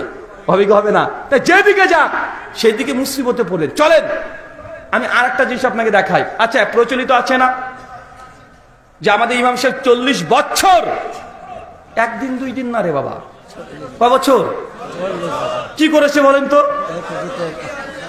এর সাথে অজু করেছে, ফজর পর্যন্ত টিকে রেখে দিয়েছে, মাঝখানে অজু ভাঙে নাই, সারা রাত ব্যাপী নামাজ পড়েছে। আর এটা একদিন দুই দিন তিন দিন নয় রে বাবা, টানা 40 বছর। আমার বয়স এখন 31, উনি 40 বছর। এটাকে যখন চিন্তা করলাম দেখি তো এর মধ্যে কি আছে, ডাল মে কুছ কালা হে নেই, এ পুরো ডালই কালা হে। চলেন আপনাকে দেখাই কিভাবে। আচ্ছা একটু বুঝেন চাচা, একটু বুঝেন। এর সাথে অজু করেছে, ফজর পর্যন্ত টিকেছে, তার মানে মাঝে ফুসফাস কিছু হয় নাই, হয়েছে নাকি? হিসু হাগু কিছু হয় নাই। আচ্ছা বুঝে দিলাম হয়নি 40 বছর। আল্লাহর ওলিদের কারামত হতেই পারে, স্বাভাবিক, অস্বাভাবিক কিছু নয়। পেটে কোনো গ্যাস ট্যাস হতো বা ছিল না সেই সময়, খাবার হয়তো ভেজাল মুক্ত ছিল, তাই ওইসব ফুটফাট হয় নাই, বুঝে নিলাম। তবে আমার এটা সাদা মনে সাদা প্রশ্ন, চাচা বলেন তো রাত্রে যদি ঘুমিয়ে যায় অজু থাকে না যায়? অজু থাকে? অজু তো বাতিল হয়ে যাবে, বাতিল হবে না? রাতে যদি ঘুমায় অজু থাকে না যায়? অজু বাতিল। তা আমার আর একটা প্রশ্ন জাগে এখানে, অজু যদি সত্যিই ভেঙে যায় ঘুমের কারণে, তো ইমাম আবু হানিফা রাহিমাহুল্লাহ এশা টু ফজর জিন্দেগিতে ঘুমায় নাই 40 বছর, মেনে নিলাম যে ঘুমায়নি, ইবাদত করেছে। তো কোন ইবাদত করেছে? হুজুরে বলে তাহাজ্জুদ। কিন্তু তাহাজ্জুদ মানেটা কি রে বাবা? ঘুম থেকে উঠে যে সালাত আদায় করা হয়, ফাতাহাজ্জাদ বিহা। সূরা বানী ইসরাইল আয়াত নম্বর 79 ইবনে কাসির সহ আলোচনা করে দেখেন, হানাফিদের ইজমাই ফতোয়া, ফতোয়া স্বামী থেকে শুরু করে ফতোয়া স্ত্রী পর্যন্ত দেখেন আপত্তি নাই। তাহলে সবার এক ফতোয়া যে তাহাজ্জুদের সালাতের জন্য ঘুম থেকে জাগ্রত হওয়া বাধ্যতামূলক। কেউ যদি না ঘুমিয়ে রাত্রিবেলাতে জেগে আছে নামাজ পড়ে নাই, তাহাজ্জুদ হবে না, এটা মুতলাক না নফল নামাজ হবে। এখন রাত্রিবেলা যদি না ঘুমায় তাহাজ্জুদ হবে? কথা বলেন। কারণ ঘুম থেকে উঠছেন, এটা তো তাহাজ্জুদ। আচ্ছা বাঙালি আমরা বুঝি না, আরবি তো হুজুরে এখানে ডান্ডিটা বেশি মেরে দেয়, ডান্ডা এখানে আমাদের বেশি পড়ে কেন বলেন তো? আরবি বলছে তারাবির নামাজ, তারাবির নামাজ। ভাই তারাবি আবার কি আছে যে? চাচা বলেন তো তারাবি কোনটা? হ্যাঁ বলছে ঝড়ের গতিতে পড়ছে, ওই যে ওই যে সাইকেলের মতো তুলে দিয়েছে, আল্লাহু আকবার চলছে, মনে করছে এটাই তারাবি। চাচা এটা তারাবি না, তারাবি এটা হচ্ছে আরবি শব্দ তারবিহাতুন। তারবিহাতুন মানে থেমে থাকা, বিরতি দেওয়া, অপেক্ষা করা, এই যে তারবিহা। এই তারবিহা কোনটাকে বলে জানেন? 2 রাকাত 2 রাকাত 4 রাকাত নামাজ পড়েছেন, তারপর একটা বিশ্রাম। এই বিশ্রাম কি? বিশ্রাম না এটা, এই বিশ্রামকে আরবিতে তারবিহা বলে, মানে তারাবি বলে। আপনি নামাজটাকে মনে করছেন, নামাজটা না, নামাজের কাইফিয়াত, নামাজের ধরন, এটাকে বলা হয় তাহাজ্জুদ। নামাজ তো নামাজ, সালাত তো সালাত, সালাতের ধরনের জন্য নামকরণ করা হয়েছে। তাহাজ্জুদ কেন বলা হয়? ঘুম থেকে উঠে এই নামাজটা পড়তে হয়, এই জন্য তাহাজ্জুদ বলা হয়। আমার সাদা মনে আবার সাদা প্রশ্ন, এশা টু ফজর মাঝখানে ঘুমায়নি, যদি ঘুমায় অজু নাই, অজু থাকবে? যদি ঘুমাইতে অজু থাকবে? অজু নাই। আর যদি না ঘুমাই তাহাজ্জুদ নাই। কথা বুঝতে পারলেন না মনে হয়? এখন মাথার বুদ্ধি গেছে নাকি রে ভাই? আর যদি ঘুমায় তাহলে অজু গিয়েছে, মানে এই ঘটনা জাল। আচ্ছা না না, ঘটনা ঠিক, অজু ছিল, তাহলে গিয়েছে কি তাহাজ্জুদ গিয়েছে। তার মানে ইমাম আবু হানিফা বললেন 40 বছর শুধু নফল নামাজ পড়েছে, তাহাজ্জুদ পড়ে নাই। মানে অজু টিকাতে গিয়ে তাহাজ্জুদ বাতিল। দেখছেন কত বড় ইঞ্জিনিয়ার এরা। আর এগুলো আমাদের সামনে যেন ধরা পড়ে যায় যে কোন দিক দিয়ে যাবে ও, যেটা জাল, যেটা কাঁচা জাল। ভাই এই চোর যদি চুরি করে জুতো ফেলে থুয়ে পালায়, দেখেন অজু টিকাতে গিয়ে এখন তাহাজ্জুদ চলে যাচ্ছে না। এখন ও কি করবে, ভাই অজু টিকা নচে তাহাজ্জুদ টিকিয়ে দে, কোনটা টিকাবে? টিকা আসলে কোনোটাই টিকবে না, ডাইরেক্ট জাল, মিথ্যা কথা ইমাম আবু হানিফা রাহিমাহুল্লাহর নামে চালানো হয়েছে সমাজে। এইগুলো দিয়েই ব্যবসা চলছে। পীর তরিকার মাজারি যারা আছে এরা তুমুল ব্যবসা করছে। আল্লাহ সুবহানাহু ওয়া তাআলা তুমি আমাদেরকে বোঝার তৌফিক দান করো, সকলে পড়ি আমিন। আচ্ছা বলেন তো আল্লাহকে দেখা যায় চাচা? হ্যাঁ দেখা যায়। আমি একটা বই পড়ছিলাম, তাবাকাত শাফিঈ, প্রথম খণ্ড 167 পৃষ্ঠায় ইমাম শাফিঈ রাহিমাহুল্লাহ, জন্ম 150, মৃত্যু 204 হিজরি। তার প্রসঙ্গে আলোচনা করা হয়েছে যে ইমাম শাফিঈ তিনি আল্লাহকে মাত্র 100 বার দেখেছে। কতবার? ফাজালে আমল, করাচি ছাপা, কিতাবুস সালাহ, মানে ফাজালে সালাহ, মানে পৃষ্ঠা নম্বর 67। তারা লিখছে আমাদের ইমাম আজম আবু হানিফা রাহিমাহুল্লাহ তিনি আল্লাহকে 1 বার 2 বার নয় 99 বার দেখেছেন। কতবার? 99 বার। আর যারা শাফি মাজার মুকাল্লিদ ওরা আবার কম না, ওই যে তোর ইমাম 99 বার, আমাদের ইমাম 100 বার দেখেছে। নেন ঠেকানে বার, ও বলছে 99, এ বলছে 100। আর যারা পীর সুফিবাদে বিশ্বাসী এদের তো হিসাবই থাকে না, মানে এরা তো এদের চেয়ে তো অনেক, মানে এরা তো মারিফতের লোক, কোথা মানে এরা শরীয়তের লোক। 2-1টা যা লিখে একটু মেলানো টেলানো যায়, কিন্তু যারা মারিফতের মানুষ তাদের হিসাব মানে ধরায় মুশকিল।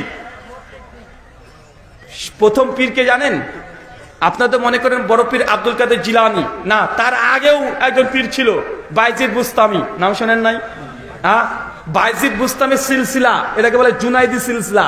এই জুনাইদি সিলসিলা পরবর্তী সময় কনভার্ট হয়ে কাদেরিয়া তরিকাতে কনভার্ট হয়েছে। কথা বুঝতে পারলেন না?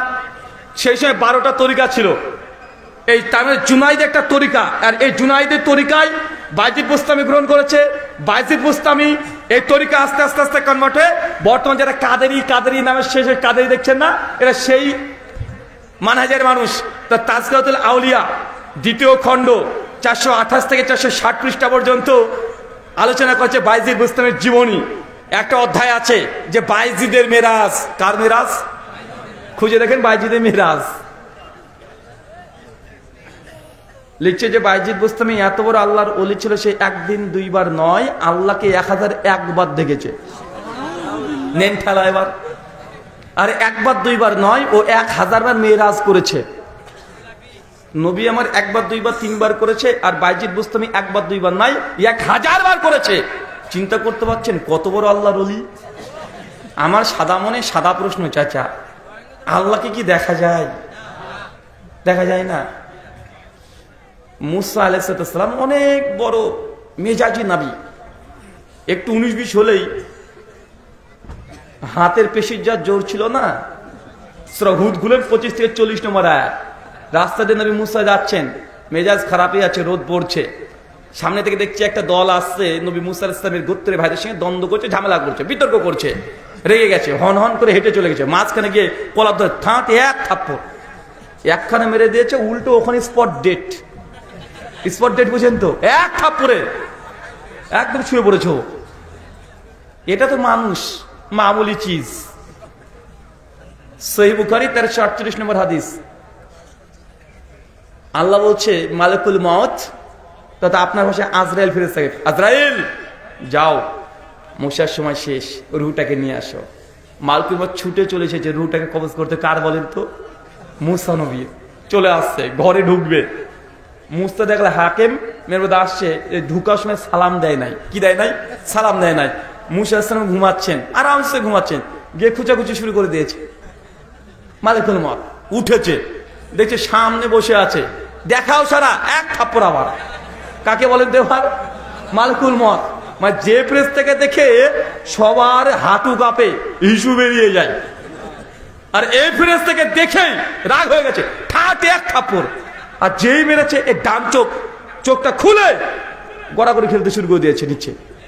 হাতের পেশির জোর দেখেছে, শুধু মানুষ না ফেরেশতাকেও এক থাপ্পড় মেরে একদম চোখটাকে বের করে নিয়ে নিয়েছে। মালিক ছুটাল, আল্লাহ কার কাছে পাঠিয়েছো? দেখাও সারা, মারাও সারা। এর নাম কি বলেন তো ভাইজান? নবী মুসা আলাইহিস সালাম। এত বড় মেজাজ, মানুষকে মেরেছে, এখানে ফেরেশতাকেও ধরেছে। আসমানে আমাদের নবীকে ধরেছিল কোন সময় বলেন তো? ওই যে মিরাজ থেকে, ইয়া রাসূলুল্লাহ উম্মত কি দিয়েছে আল্লাহ, কি হাদিয়া দিল? আল্লাহ নবী খুশি মনে বলছেন যে ফারাজা খামসিন সালাতান, উম্মতের জন্য 50 দিয়েছে। কত? 50।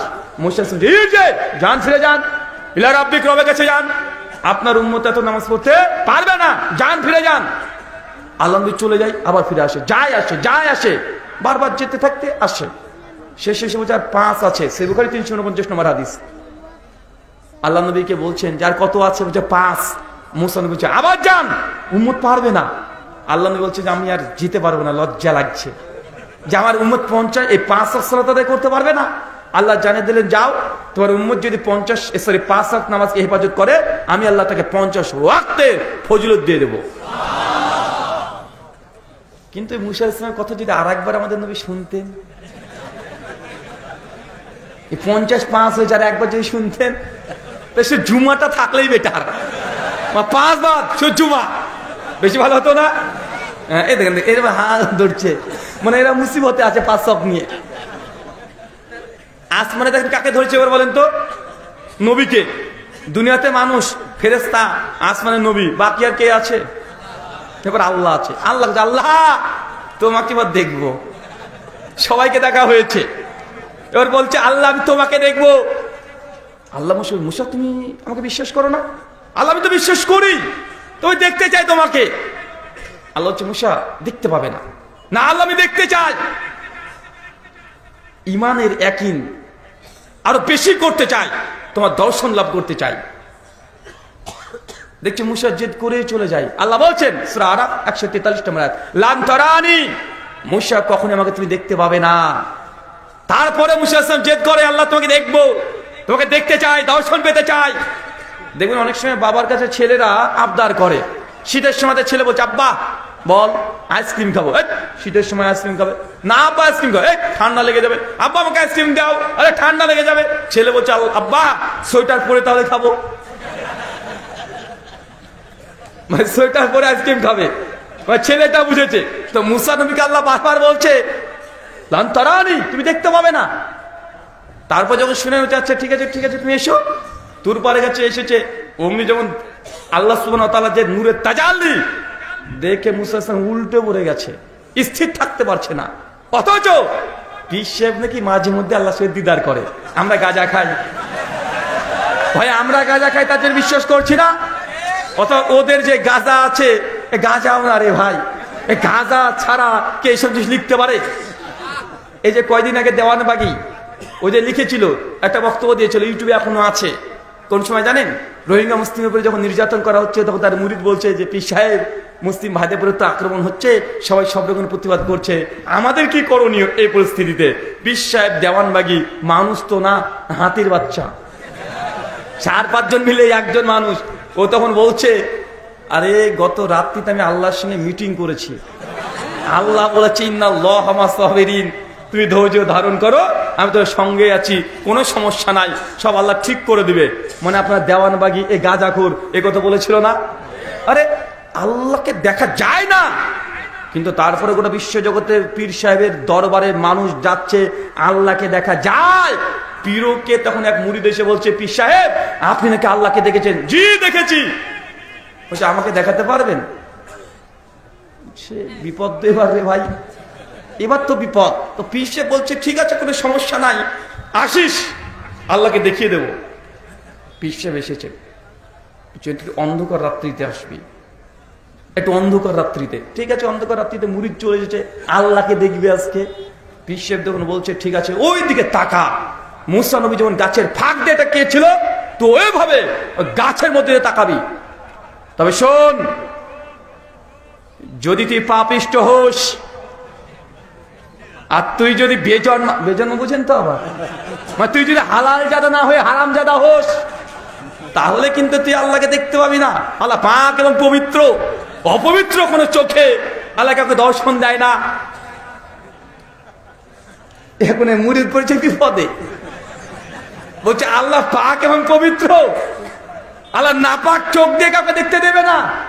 তুই যদি হারাম জাদা হোস, তারপরে তোর চোখ কি নাপাক, তুই নাপাক, তা তুই দেখতে পাবি না। আর তুই যদি হালাল জাদা হোস, তাহলে তুই আল্লাহকে দেখতে পাবি। ওকে বলছো ওই গাছের ফাঁক দিয়ে তাকা, গাছের ফাঁক দিয়ে দেখতে পাচ্ছিস, ওই দা দেখতে পাচ্ছিস। ও তখন বেচারা কি বলবে, মানুষ আছে পেছনে, জি জি জি জি হ্যাঁ হ্যাঁ আমি দেখেছি দেখেছি, ও চিৎকার মারছে। এখন জেনে বুঝে কে হারামজাদা হবে রে ভাই? আর দলিল দিচ্ছে কোরআন থেকে, আল্লাহ পাক এবং পবিত্র, আল্লাহ পুত এবং পবিত্র, সুবহানাল্লাহ, পুত ও পবিত্র আল্লাহ। তো আল্লাহ যদি পুত পবিত্র হয়, নাপাক জিনিস দেখা যায়? কথা বলেন না। বিশ্বের এই করে এখন ব্যবসা শুরু করে দিল। আর একজন এসে বলছে এ সত্যি আল্লাহকে তুই দেখেছিস? ওকে এখন স্বীকার করবে যে আল্লাহকে আমি দেখিনি। এগুলো কি বলেন তো? ব্যবসা। এটা কি? এটা সম্পূর্ণ ব্যবসা। ধর্মের নামে ব্যবসা চলছে সমাজে।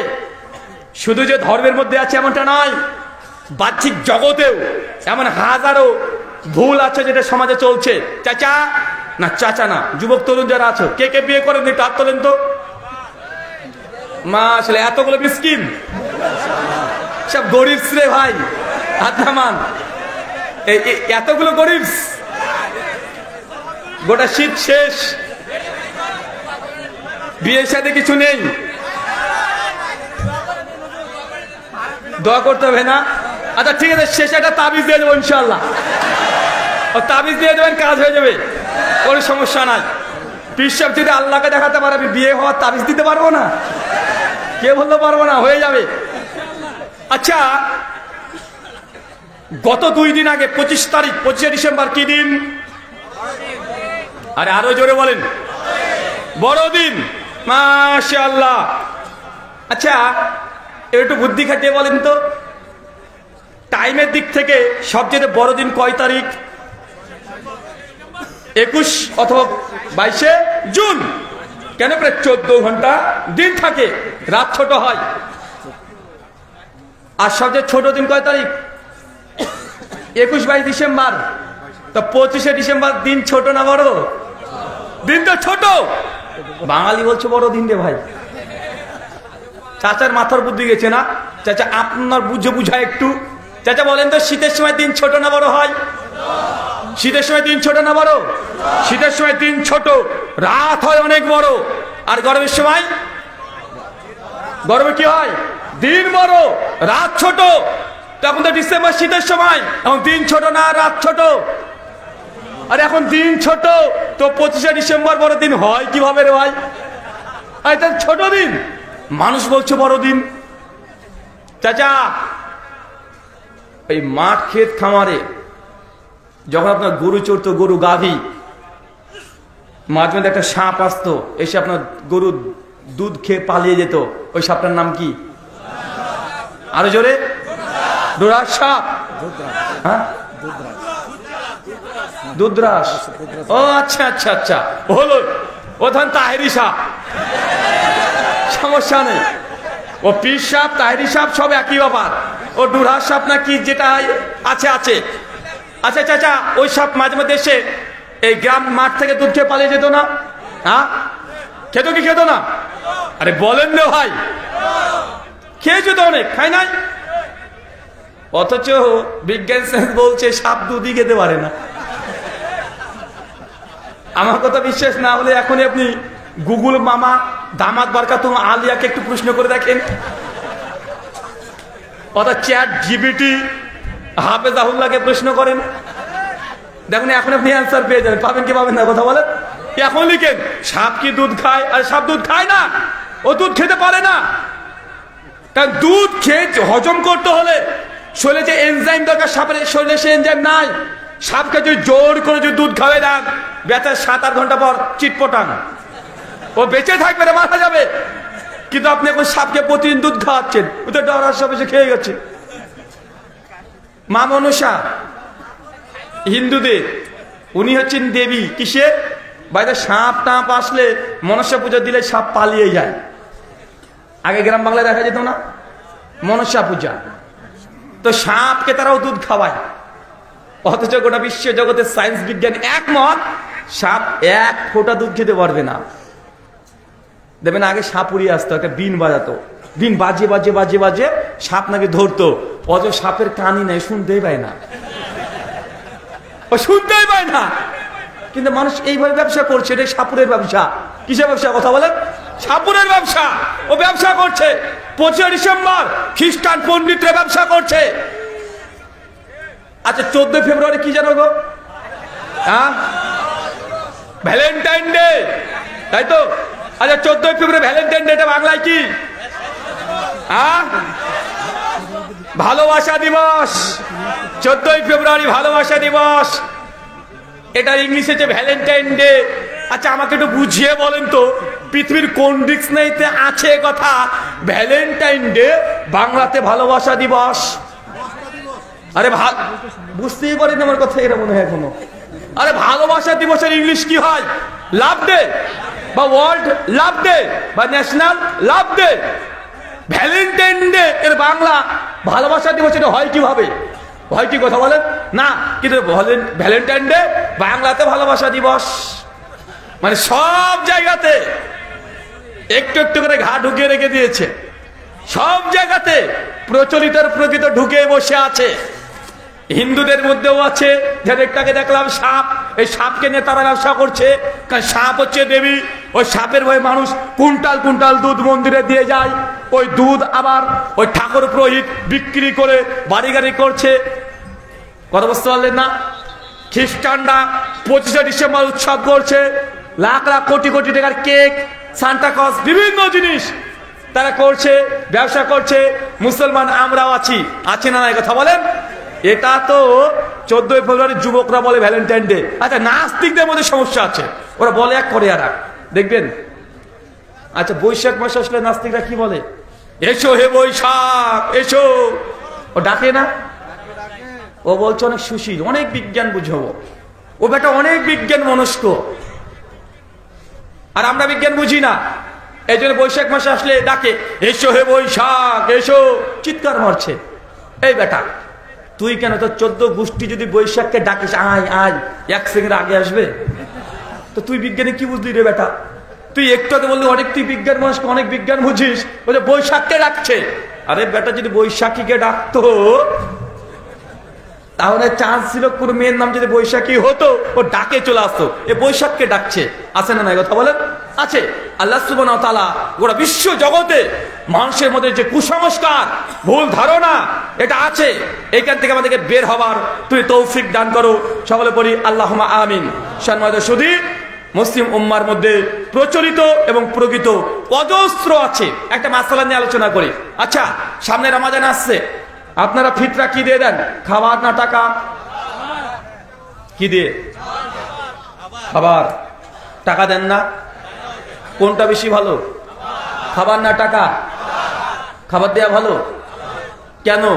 হুজুর যে সেদিন বলছিল যে দেখো প্রত্যেক মানুষকে যদি চালই দাও, গরিব মানুষকে, তো ঈদের দিন কি শুধু চালই খাবে নাকি? বরং চাল না দিয়ে মিসকিন মানুষটাকে তুমি একটু টাকা দিয়ে দাও। ও যদি চাল লাগে চাল কিনবে, ডাল লাগলে ডাল কিনবে, পোশাক লাগলে পোশাক কিনবে, গোশ কিনলে গোশ কিনবে, ওটা তার মর্জি। তখন মিসকিনকে যদি তুমি দান করতে চাও, যদি দাও, তো তুমি খাবার সে চাল দিচ্ছ কেন? টাকা দিয়ে দাও। অতএব ফিতরাতে টাকা দেওয়ার চাইতে, সরি খাবার দেওয়ার চাইতে টাকা দেওয়া উত্তম। উত্তম না ভাইজান? আরে ভাই যুক্তি কি বলে রে ভাই? কিয়াস কি বলে? যুক্তি কি বলে? আরে খাবার যদি সবাই দেন, তোর বাড়িতে ঈদের দিন 1 কুইন্টাল খাবার, ও কি করবে 1 কুইন্টাল খাবার? যে টাকা দিতেন, ও জামা কাপড় প্যান্ট কিনতেও পারতো, খাবার কিনতে পারতো, পায়েস সেমাই কিনতে পারতো, পারতো কি পারতো না? এখন হুজুর মানুষকে সাদা ভাবে এইভাবে বুঝিয়ে দিলেন। মানুষ বলছে ঠিকই তো বলেছে, খাবার দিব কেন এত? কেন? আল্লাহ নবী বলছেন সহিহ বুখারী হাদিস না 1503, যাকাতুল ফিতরকে ফরজ করেছে তোয়াম, কি দিয়ে কথা বলেন? খাবার দিয়ে। কি দিয়ে? খাবার দিয়ে। কিন্তু আমরা একটা যুক্তি দিয়ে কিয়াস মেরে এটাকে মামিয়ে আনলাম টাকাতে। কিসে? টাকাতে। এবং আমরা বললাম যে খাবার দেওয়ার চেয়ে টাকাটা উত্তম, মানুষের উপকার হবে। তার মানে বোঝা যাচ্ছে এই মানুষগুলোকে এখন আমরা বুঝাতে পারিনি যে ফিতরা আমরা কেন দিই। আচ্ছা বলে তো ফিতরা কেন দিই? ফিতরা দিয়ে আমরা কেউ যেন অনাহারে না থাকে। আর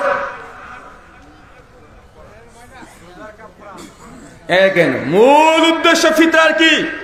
সুনানে আবু দাউদ হাদিস নাম্বার 1609 এবং 1617 আল্লাহ নবী বলছেন ফিতরাকে ফরজ করা হয়েছে এই জন্য, একটা মানুষ যে রমাদান মাসে 30টা সিয়াম রোজা পালন করেছে, এই রোজার মধ্যে যদি কোনো ত্রুটি বিচ্যুতি যদি ঢুকে যায়, তাহলে সে সময় এই সিয়ামের ত্রুটি বিচ্যুতি, নামাজ আপনি রোজা আছেন, মিথ্যা কথা বলেছেন, রোজা আছেন, মেসেজিং করেছেন গার্লফ্রেন্ডের সঙ্গে, রোজা আছেন, মানুষের সঙ্গে খারাপ আচরণ করেছেন, এটা রোজার মধ্যে ত্রুটি হলো কি হলো না? কথা বলেন, হলো। এই জন্য আল্লাহ সুবহানাহু ওয়া তাআলার পক্ষ থেকে নবী বলছেন ফিতরাকে ফরজ করা হয়েছে যেন এই সিয়ামের ত্রুটি বিচ্যুতির পরিপূরক হিসাবে। এক মাস রোজা করলে ত্রুটি বিচ্যুতি হয়েছে, ফিতরাতে পূর্ণতা আসবে। কি আসবে? কথা বলেন তো। ফিতরার মুখ্য উদ্দেশ্য কি? গরিবকে সহযোগিতা করা, না ফিতরার উদ্দেশ্য নিজের রোজাকে ঠিক করা? গরিবকে সহযোগিতা করা এটা উদ্দেশ্য, কিন্তু মূল উদ্দেশ্য কোনটা? আরে নিজের সিয়াম রোজাকে ঠিক করা, পরিশুদ্ধ বিশুদ্ধ করা। কিন্তু আমরা বুঝে নিলাম যে না, আচ্ছা ফিতরার উদ্দেশ্য হচ্ছে গরিবকে সহযোগিতা করা। গরিবকে সহযোগিতা করার জন্য দান আছে, সাদাকা আছে, এগুলো করেন। কিন্তু ফিতরার উদ্দেশ্য মানুষের সহযোগিতার চাইতে নিজের সিয়াম রোজাকে ঠিক রাখা। এখন বলেন তো চাচা, যখন রোজা ছিলেন সেই সময়তে কি থেকে দূরে ছিলেন? খাবার না টাকা?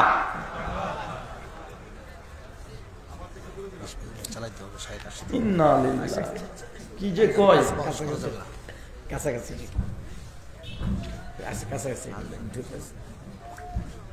আচ্ছা ফিতরা যখন রোজা পালন করছেন সেই সময় কি থেকে দূরে ছিলেন? খাবার না টাকা? টাকা। খাবার থেকে দূরে ছিলাম না ভাই? আচ্ছা বলে তো ফিতরা আমরা কেন দিচ্ছি তাহলে? ফিতরা কেন দিই? সিয়ামের ত্রুটি। তো সিয়ামের ত্রুটি কি ছিল? খাবার না টাকা? তো যুক্তি কি বলে? যে যুক্তিও দেখেন, মানুষ রোজা অবস্থায় কি থেকে দূরে থাকে? খাবার থেকে। তো গরিব মিসকিন মানুষকে কি দিতে হবে? তাহলে খাবারই দিতে হবে, এটা যুক্তি কোথায় বলে? কিন্তু আমাদের সমাজে আছে কি? বর্তমান সমাজে ফিতরা আমরা দিচ্ছি টাকা দিয়ে, খাবার দিয়ে নবী সুন্নাত দিচ্ছি না, শুধু নিজের বুদ্ধি বিবেক আর কি আজকে প্রাধান্য দিয়ে। আল্লাহ নবীর সুন্নাত টাকা দিয়ে নয়, খাবার দিয়ে দিবেন। কি দিয়ে দিবেন চাচা বলেন তো? চাচা কি দিয়ে দিবেন?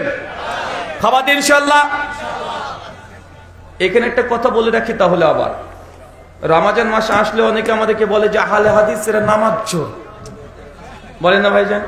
অপরাধ 20 টাকার তারাবি পড়ি না, আমরা 8 টাকার তারাবি পড়ি, এই জন্য আমাদেরকে বলে নামাজ চোর। 3 রাকাত ভিতর থেকে আমরা 1 রাকাত পড়ি, এই জন্য নামাজ চোর। মাঝে মাঝে নফল নামাজ আমরা পড়ি না, এই জন্য বলে নামাজ চোর। ভাই বলেন না ভাইজান? আমি বলেছিলাম আমার কিউট ভাইকে, তিনি এই কথা যখন বলেছিলেন যে আহলে হাদিসরা নামাজ চোর, তারা কাটতে কাটতে কাটতে কাটতে ছোট করে দিয়েছে। আর আমি বলেছিলাম যে বাবা তুমি বাড়াতে বাড়াতে বাড়াতে বাড়াতে শরীয়তকে ট্রাউজার প্যান্ট দিয়েছিলাম, লুঙ্গি করে ছেড়ে দিয়েছো। করে জানা ভাইজান? আচ্ছা বলেন তো, আমার কিউট ভাইকে চেনেন না? কি রে এরা, চেনেন তো না? হ্যাঁ, সবাই চিনলেই হবে। তো ওকে বলেছিলাম যে কিউট বয়, যে আমরা যদি এত নামাজ চোর অভিযোগ আমাদেরকে দিতেই হয়, তারাবির নামাজ বলেন তো এটা সুন্নাত না ওয়াজিব না ফরজ? কি? নফল নামাজ। নফল নামাজ, এটা কি নামাজ? নফল নামাজ, সর্বোচ্চ সুন্নাত। আচ্ছা বলেন তো ফিতরা কি? ফরজ। আচ্ছা বলেন তো ফিতরা কার হক? গরিব মিসকিনের হক। আচ্ছা বলেন তো নামাজ কার হক? এবার বলেন তো গরিবের হক বা মানুষের হক, বান্দার হক যদি আপনি মেরে খেয়ে নেন, আল্লাহ ক্ষমা করবে? কিন্তু আল্লাহর হক যদি নষ্ট করেন, করবে কি করবে না? তাই বলেছিলাম যে রমজান মাসে তোমরা তো 20 টাকার তারাবি করেছো, এখানেও জিলিপি খেয়েছো। কিভাবে? আল্লাহর নবী বলেছেন ফিতরা ফরজ করা আছে 1 সা, তোমরা তো পয়সা তো হাফ সা, তো কার খাবার খেয়েছো মেরে? কার? তো আমি যদি নামাজ চোর হই, তুই তো খাবার চোর রে বেটা, তুই চাল ডাল চোর। চাল ডাল চোর না ভাইজান? আরে আমাকে বলছে নামাজ চোর। কেন 20 টাকার তারাবিকে 8 টাকা করেছি? যদিও 20 টাকার তারাবি 8 টাকার তারাবি, এটা নিয়ে আলোচনা করছি না। এবছর তো একটা আলোচনা ঘটে গেছে, ওই যে দেখেন নাই ওমর বিন খাত্তাব কত টাকা তারাবি চালু করেছেন? 8 টাকা না 20 টাকা? ওইখানে আপনাদেরকে বোঝানো হয়েছে যে তারাবি মূলত এটা 8 টাকা নয়, সরি 20 টাকা নয়, 8 টাকা। এটা আল্লাহ নবীর যেমন সুন্নাত, ওমরের সুন্নাত। অনেক মানুষ মনে করতে যে না আসলে 20 টাকার তারাবি এটা ওমর চালু করেছে, অনেক মানুষ মনে করতো না। আমি দেখেছি অনেক বড় বড় আলেম পর্যন্ত, যখন আমি এই বিতর্কের বিষয়টা দিয়েছিলাম যে ওমর বিন খাত্তাব তারাবি কত রাকাত আদেশ করেছেন, 8 না 20, অনেক শায়েখ মাশায়েখ ফোন করেছে যে রুল এই তুমি কি বিষয় তুমি সেট করেছো? আরে এটা তো সবাই জানে যে নবী 8 টাকা তারাবি পড়েছে, আমরা আহলে সুন্নাহ পড়ি।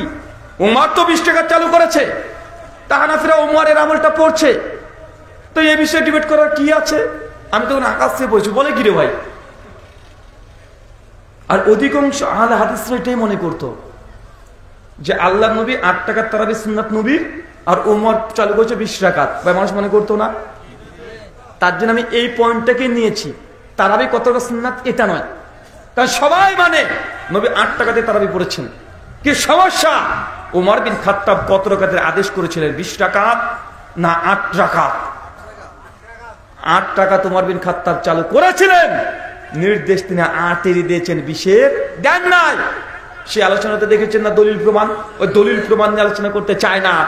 আমরা দিয়েছিলাম গোল্ডেন চেন, এই নিয়ে কত রে ভাই, এই গোল্ডেন চেন নিয়ে কত কি। ও প্রথমে ভেবেছিল যে গোল্ডেন চেন কেন বলছে, আমি বলছি আমাদের সনদ মুয়াত্তা মালিকের গোল্ডেন চেন সিলসিলাতুজ যাহাব, এটা ইংলিশ ট্রান্সলেশনে আমি বলেছিলাম গোল্ডেন চেন। ও ভাবছে যে গোল্ডেন চেন মানে স্ত্রী গলায় যে চেন দেয়, মালা দেয়, ওটাকে ভেবেছিল প্রথমে। পরবর্তী সময় তো উল্টা পাল্টা বললো, দেখো এই গোল্ডেন চেন করে, অথচ এটা মুহাদ্দিসদের পরিভাষা। বেচারা জানাই ছিল না। পরে যখন জানালাম যে আমাদের একটা গোল্ডেন চেন আর তোমার চেনটা হচ্ছে তার কাটা, মানে 20 টাকাতে তারাবির যে হাদিস বিভিন্ন জায়গাতে আসছে, ওটার সাথে ইনকেটা আছে, মানে এটা লোহার চেন তারপরে কাটা, মাঝখান থেকে চেন কাটা। কথা বুঝতে পারছেন না ভাইজান? অনেক চললো। তো আমার মূল প্রশ্ন বা কথা এটা, যদি আমাদেরকে কেউ নামাজ চোর বলে, তাহলে আপনি কি বলবেন বলেন তো এখন? তাই বলে আমি বলছি না যে এইসব বলেন, মানে অন্তত anti venom tit for tat, তাৎক্ষণিক মানুষকে মুখটাকে বন্ধ করে দিয়ে হনুমানের মতো আকৃতি করে দেওয়া মাঝে মধ্যে দরকার হয় না ভাইজান? যখন খুব বেশি বাড়াবাড়ি করে তখন এই কথাগুলো বলতে হয়, না বললে হয় না।